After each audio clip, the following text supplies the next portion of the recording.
Now, it's no doubt that the 1960 Club is the perfect spot for socializing, working, or even just enjoying a drink. But when you step outside, that's when you see what really makes this place so special. It's opening day here at Rams training camp, and players and fans brought all of the energy to the field on day one. Los Alamitos trying to come off of a tough loss to San Clemente, and you got Mission Viejo trying to hold their record of being undefeated against California teams. Tonight's top scorer was Luka Doncic with 41 points on the night. But that wasn't his only impact. In the third quarter, he picked up his 16th technical foul of the season, which will warrant a one-game suspension if this call stands. This will be the Waves' 5th losing season in a row, and with a program that relies heavily on the transfer portal, it begs the question, how is head coach Ed Schilling going to build some retention in this squad in only his second season? An Oregon State win over Santa Clara could force a three-way tie at the top of the standings. You thought Jordan in downtown LA was your typical store? Think again, because they have a half basketball court on the roof. But for today, it's the WCC champs versus the Big West champs, and it all starts at 12 p.m. on ESPN+.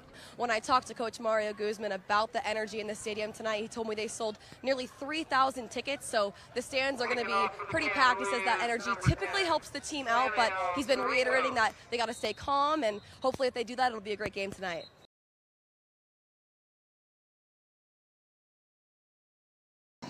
Runners, take your mark. Ready, set, go.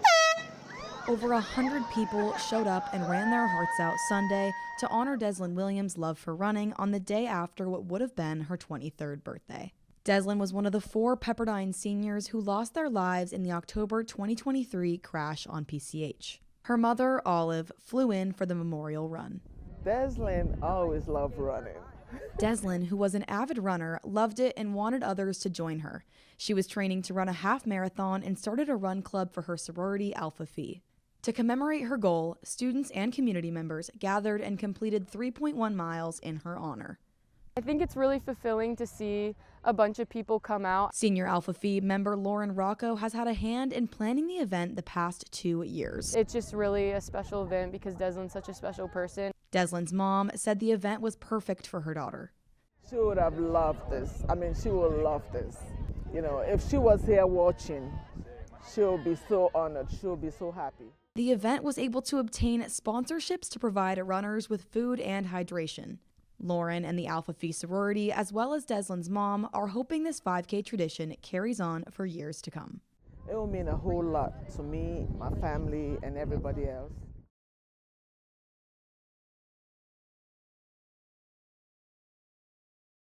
This was where my room was. This is my bed frame. And then over there was like my balcony area where I would watch the sunset almost every night.